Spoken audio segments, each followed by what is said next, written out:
छत्रपती संभाजीनगर विभागातील काही मुस्लिम समाजाच्या व्यक्तींनी खोटी-नाटी कागदपत्रे तयार करून आदिवासी टाकणकार जमात या जमातीचे जात वैधता प्रमाणपत्र मिळविल्याचा गंभीर आरोप करण्यात आलाय।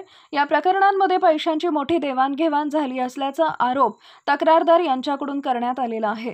टाकणकार जमात प्रामुख्याने अकोला, बुलढाणा आणि अमरावती या जिल्ह्यात वास्तव्यास असून सुद्धा काही अधिकाऱ्यांनी पैशाच्या व्यवहारातून बोगस प्रमाणपत्र दिल्याचं समोर आलं आहे। यासोबतच महाराष्ट्रामध्ये सुरू असलेल्या बंजारा समाजाला आदिवासीमधून आरक्षण देऊ नये अशी मागणीही या आंदोलनाच्या माध्यमातून करण्यात आली आहे। आंदोलकांनी स्पष्ट केलंय की आदिवासी समाजाचं आरक्षण हे मूळ आदिवासींसाठी राखीव आहे, त्यामुळे बंजारा समाजाला त्यात सामावून घेणं म्हणजे आदिवासी समाजावर मोठा अन्याय होईल। या सर्व मागण्यांसाठी जय वळेखंड आदिवासी विकास संघ यांच्या वतीनं दिनांक 12 सप्टेंबर 2025 रोजी अकोला जिल्हाधिकारी कार्यालयावर एकदिवसीय धरणे आंदोलन करण्यात आले। संघटनेचे कार्यकर्ते रोहित झाकर्डे यांनी या आंदोलनावेळी भूमिका स्पष्ट करताना सांगितले की टाकणकार जमातीतील घुसखोरी हा आदिवासींच्या अस्तित्वावर डाका आहे। तसेच बंजारा समाजाला आदिवासी आरक्षण देण्याचा प्रयत्न हा आमच्यासाठी घातक आहे। प्रशासनाने तातडीने खोटी जात प्रमाणपत्र रद्द करून आदिवासींचे हक्क अबाधित ठेवले नाहीत तर पुढील काळात व्यापक उलगुलान उभारलं जाईल असा इशारा या आंदोलनाद्वारे देण्यात आला आहे।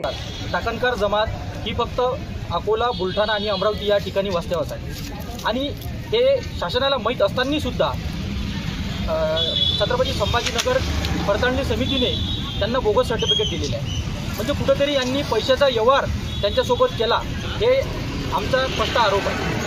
त्याकडे कोणत्याही प्रकारची दखल प्रशासनाकडून होत नाही। त्यामुळे SIT समिती स्थापन करून त्याच्यावर सखोल चौकशी करावी आणि ज्यांना हे प्रमाणपत्र दिले त्यांच्यावर अनुसूचित जाती प्रतिबंध कायद्याअंतर्गत तात्काळ गुन्हे दाखल करण्यात यावे आणि ज्या अधिकाऱ्याने दिले त्यांच्यावर सुद्धा फौजदारी गुन्हे दाखल करण्यात यावे। त्या मागणीला घेऊन आज आम्ही 12 सप्टेंबर 2025 रोजी जिल्हाधिकारी कार्यालय अकोला या ठिकाणी एक दिवसीय धरणे आंदोलन करत आहोत। जर आमचे येणाऱ्या काळामध्ये मुद्दे निकाली लागले नाही तर आम्ही याच्यापेक्षा मोठे आंदोलन करू।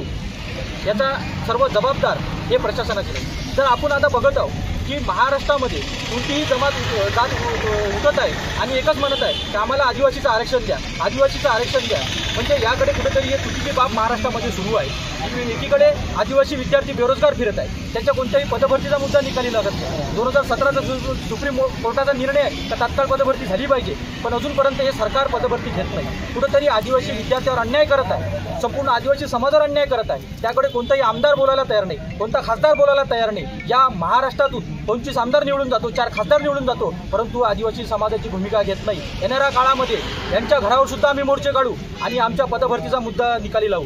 आणि दुसरी विशेष म्हणजे बाब या घुसखोरीचा मुद्दा दिवसांदिवस वाढत आहे, त्याच्याकडे सुद्धा कोणता आमदार खासदार बोलायला तयार नाही। त्यामुळे या प्रशासनाला आणि या सरकारला माझं आव्हान आहे, जर याची जर तात्काळ याचा मुद्दा निकाली लागला नाही तर येणाऱ्या हिवाळी अधिवेशनामध्ये आम्ही लाखोच्या संख्येने रस्त्यावर उतरू आणि तुमचा निषेध करू।